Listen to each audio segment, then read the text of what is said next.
تفصیلاً بیان فرما دے. جزاک اللہ خیر و احسن الجزا. جزاکم اللہ خیر و احسن الجزا.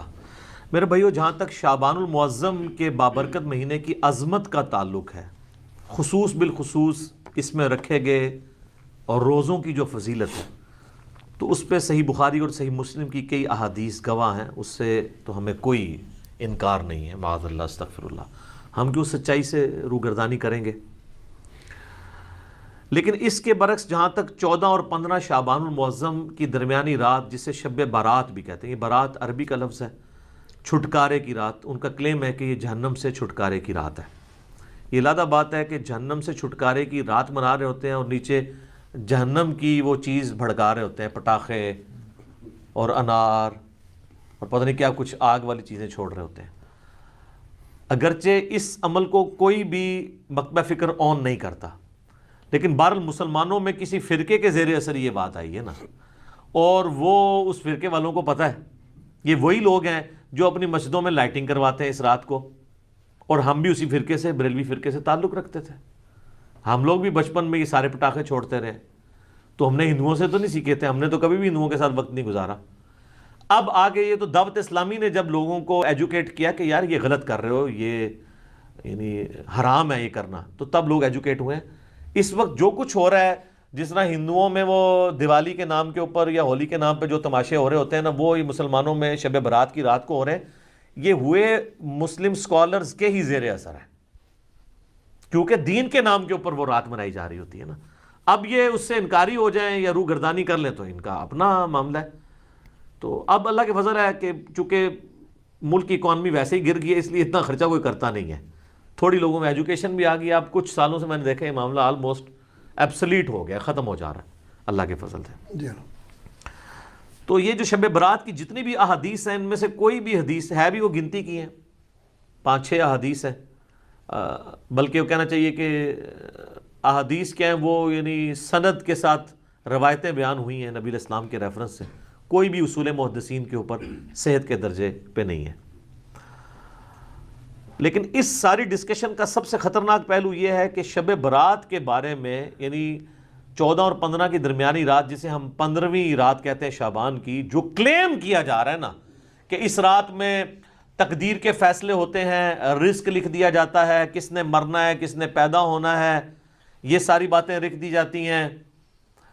یہ سارے کے سارے کلیم، حتیٰ کہ یہاں تک کلیم کیا جاتا ہے جی قرآن 2 دفعہ نازل ہوا ہے، ایک دفعہ لوح محفوظ سے جو ہے وہ پہلے آسمان پہ، اور اس کے بعد پہلے آسمان سے نیچے. وہ کہتے ہیں وہ جو پہلے والا اوپر والا حصہ نازل ہوا ہے وہ بھی اس رات میں ہوا ہے. یہ سارے کے سارے کلیم قرآن کی روح سے بالکل غلط ہے. قرآن حکیم کو آپ پڑھیں گے تو یہ سارے کے سارے کلیمز آپ کو شب قدر کے بارے میں ملیں گے. قدر کا مطلب بھی ڈیسٹنی کی رات، جو رمضان المبارک کے آخری عشرے کی تاک راتوں میں آتی ہے، اور بخاری مسلم میں کئی احادیث اس کے اوپر گواہ ہیں. وہ میں اینڈ پہ انشاءاللہ بیان بھی کر دوں گا. تو قرآن کی روح سے تو یہ شب برات کے بارے میں جو کچھ کلیم کیا جا رہا ہے وہ بالکل غلط ہے، قرآن سے ہی ٹکراتا ہے. یہی تو ہم کہتے ہیں کہ صحیح احادیث قرآن کے خلاف نہیں ہوتی ہیں، ہمیشہ جعلی روایتیں، ضعیف روایتیں یہ قرآن کے خلاف جا رہی ہوتی ہیں، تو ہم مانتے بھی نہیں ان کو الحمدللہ. میرے بھائیوں، جہاں تک اہل تشیع کا تعلق ہے، 15 شعبان کی رات آپ کو پتہ وہ بھی منا رہے ہوتے ہیں، دیگیں کھڑک رہی ہوتی ہیں، ایسے پورا سال ہی دیگیں کھڑکاتے رہتے ہیں.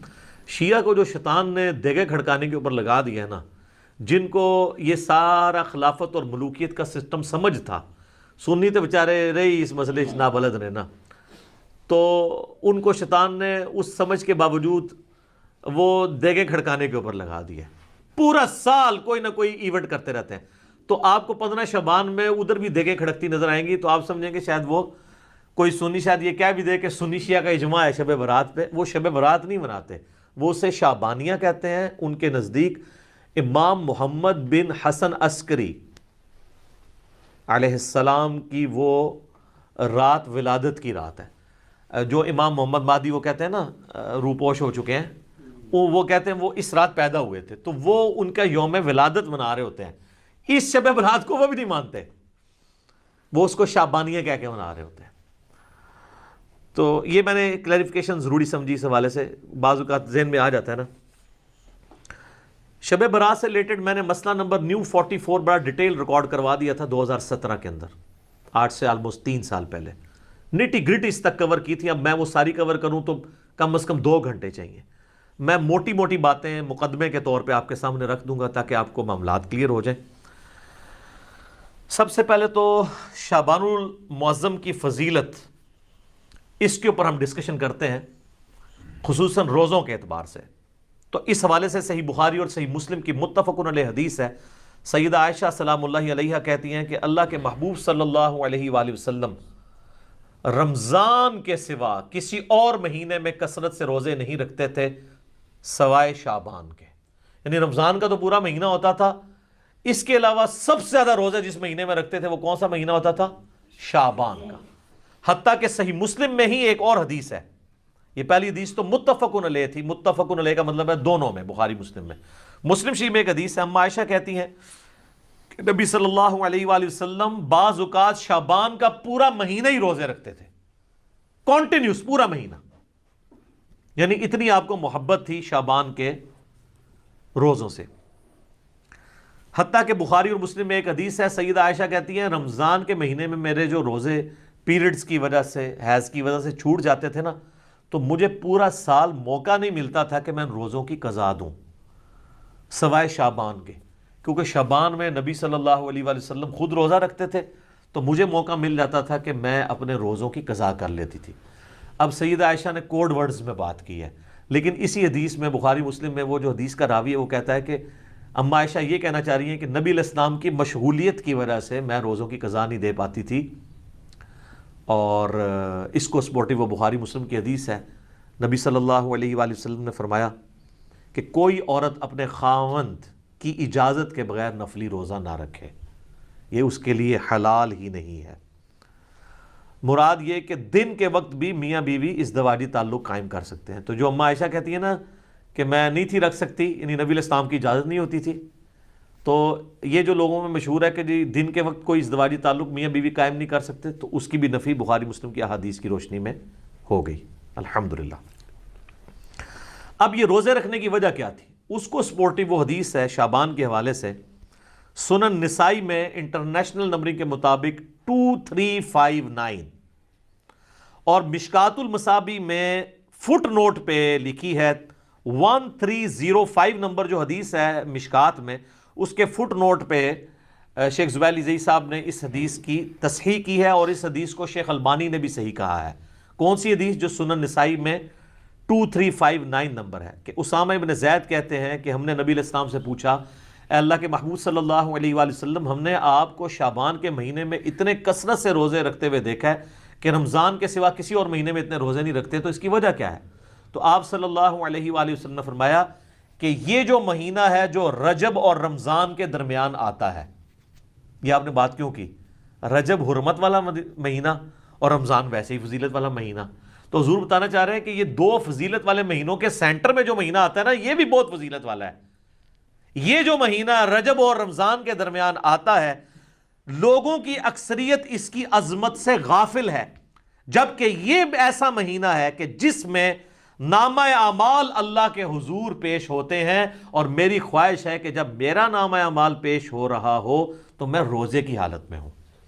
اچھا، اس سے یہ بات پتہ چل گئی کہ یہ بڑا اچھا موقع تھا کہ اللہ کے نبی کہہ سکتے تھے کہ 15 شعبان کی جو رات ہے نا، شب برات، اس رات میں نامہ اعمال پیش ہوتے ہیں، تو پھر ایک ہی روزہ رکھنا پڑتا.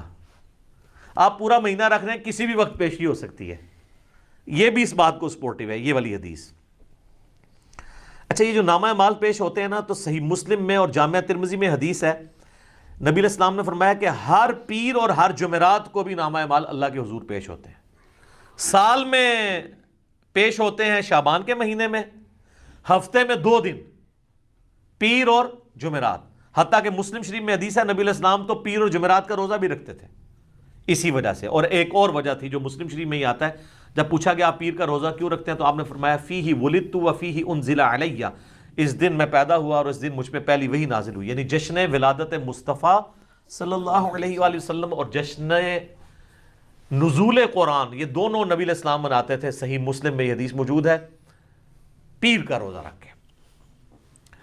تو یہ ہفتے میں 2 دن نامہ اعمال، کون کون سے دن؟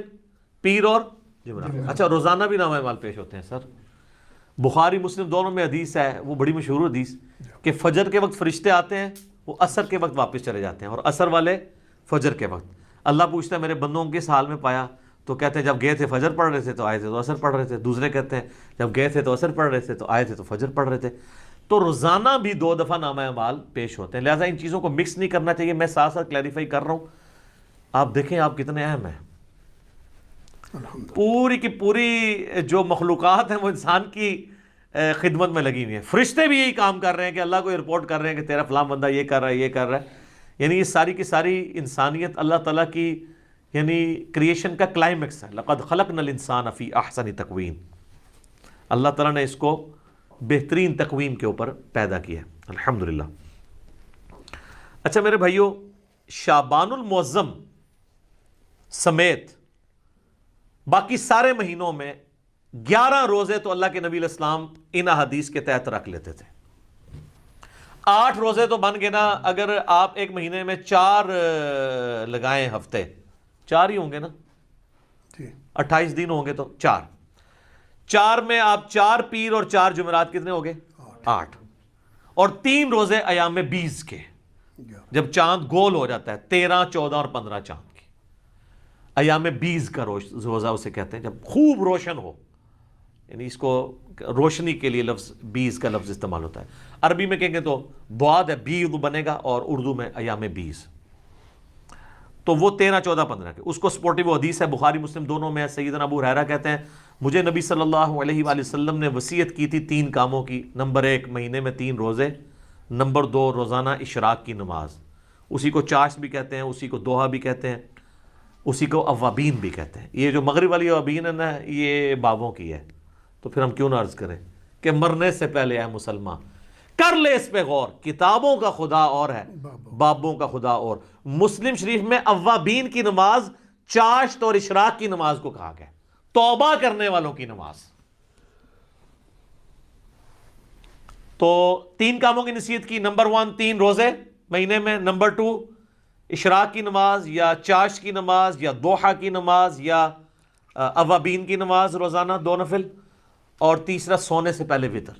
ویسے افضل تو آخری پہر میں ہے، لیکن جو آخری پہر میں نہ اٹھ سکتا اس کے لیے افضل ہے رات کو سونے سے پہلے وتر پڑھ لے۔ صحیح مسلم میں حدیث ہے، اما عائشہ کہتی ہے کہ نبی علیہ السلام کم از کم مہینے میں 3 روزے ضرور رکھا کرتے تھے، اور بعض اوقات اس چیز کی بھی پرواہ نہیں کرتے تھے کہ وہ دن کون سے ہیں۔ یعنی عمومی عمل تو 13، 14، 15 کا تھا، اس کے علاوہ بھی آپ 3 کی گنتی آپ نے پوری کرنی ہوتی تھی اگر کبھی رہ بھی جائیں، لیکن عمومی عمل وہی تھا۔ اس کو سپورٹیو حدیث سنن نسائی میں ابن عباس رضی اللہ تعالیٰ عنہ کہتے ہیں کہ نبی علیہ السلام سفر میں بھی اور حضر میں بھی ایام 20، 13، 14، 15 کے روزہ نہیں چھوڑتے تھے، یعنی آپ علیہ السلام کو ان روزوں سے اتنی محبت تھی۔ اور بخاری اور مسلم دونوں میں حدیث ہے کہ مہینے میں 3 روزے رکھنے والا، یہ ایام 20 کے، خواہ وہ 13، 14، 15 کو رکھ لیے جائیں یا کبھی کسی بھی وقت رکھ لیے جائیں، یہ بھی آسانی دے دی ہے۔ پورے مہینے میں کبھی 3 کی گنتی، چاہے کٹھی پوری کریں، الگ کر کے پوری کریں۔ بخاری مسلم کے الفاظ ہیں جو یہ 3 روزے رکھ لے گا وہ گویا ایسا ہے کہ اس نے ہمیشہ کے روزے رکھے ہیں۔ سبحان اللہ، لیکن مشکل ہے یہ کام بھی، 36 روزے یہ بھی بن جاتے ہیں سال کے، تو آڑے سے سان کام دس دینے۔ تو صحیح مسلم میں، جامعہ ترمذی میں، سنن ابی داؤد میں، سنن نسائی میں، سنن ابن ماجہ میں، 5 کتابوں میں، یہ جو 6 پڑھی ہیں نا، مشکات میں بھی آ گیا، وہ تو اسی کے نوٹس ہیں نا۔ یہ جو آپ کے سامنے 7 کتابیں پڑھی ہیں اس میں سے صرف بخاری کو نکال دیں، باقی ساری کتابوں میں حدیث ہے، انکلوڈنگ صحیح مسلم، کہ نبی علیہ السلام نے فرمایا جس نے رمضان مبارک کے روزے رکھے اس کے بعد شوال کے 6 روزے رکھ لیے، وہ گویا ایسا ہے کہ اس نے زمانے بھر کے، پورے سال کے، پوری زندگی کے روزے رکھ لیے۔ الحمدللہ، کتنی بڑی آسانی ہے۔ اور اس میں یہ بھی شرط نہیں ہے کہ آپ نے 7 ہی شروع کرنے ہیں، اور یہ بھی شرط نہیں کہ ایک ساتھ رکھ لیں باقی بعد میں رکھ لیں، پورے مہینے میں جس وقت مرضی رکھ لیں۔ ساتھ رکھنے کا یہ فائدہ ہوتا ہے ایک روٹین بنی ہوتی ہے تو رکھے جاتے ہیں۔ الحمدللہ میں جب سے یعنی بالغ ہوا ہوں روزے رکھ رہا ہوں، ہم ساتھ ہی کوشش کرتے ہیں کہ یہ روزے مکمل کر لیے جائیں، تاکہ یہ پورے مہینہ 3 روزے نہیں رکھ سکتے تو یہ 6 روزے رکھ کے تو ہمیشہ کے روزوں کا ثواب کمائیں جی۔ اچھا، یہ بعض لوگ پریشان ہوتے ہیں کہ یار مشقت کم ہو رہی ہے، ثواب زیادہ، یہ کیسے پاسبل ہے؟ سر، اللہ تعالیٰ نے نبی علیہ السلام کو ہر طرح کے لوگوں کے لیے پیغمبر بنا کے بھیجا ہے، آسانیاں بھی رکھی ہیں۔ ایک آپ کو اور بڑی آسانی بتاؤں جو میں اس کو آج فیل کر سک رہا ہوں، میری سالوں روٹین تھی، یہ میں کوئی تکبر کے طور پہ نہیں بتا رہا، صرف سمجھانے کے لیے، فجر سے اشراق تک مسجد میں بیٹھنے کی۔ ایک بڑا پرسکون وقت ہوتا ہے، بندہ اذکار کر لیتا ہے، لیکن جب سے یہ آپ کو پتہ ہے دعوت کے والے سے ازمائش شروع ہوئی ہے تو اب تو یہ امپاسبل ہو گیا۔ تو ہمارے لیے پھر وہ آسان وظیفہ ہے۔ صحیح مسلم میں حدیث ہے، سیدہ جویریہ نبی علیہ السلام کی بیوی، نبی علیہ السلام ایک دفعہ، آپ کی بھی عادت تھی، صحیح مسلم شریف میں ہی آتا ہے، آپ علیہ السلام مسجد میں بیٹھے رہتے تھے حتیٰ کہ سورج انتہائی بلند ہو جاتا، اور صحابہ کے الفاظ ہیں کہ آپ مجلس کیا کرتے تھے۔ میں نے اسی سے اپنی نام مجلس رکھا تھا، مجلس نمبر 1 میں نے حدیث بھی بتائی تھی مسلم شریف کی۔ اور اس دوران ہم زمانہ جاہلیت کے واقعات کو یاد کر کر کے نا ہنسا کرتے تھے، نبی علیہ السلام ہی ہمارے ساتھ مسکرا دیتے تھے کہ اسی فلانے دربار تے دیگاں چڑھاندے ساں۔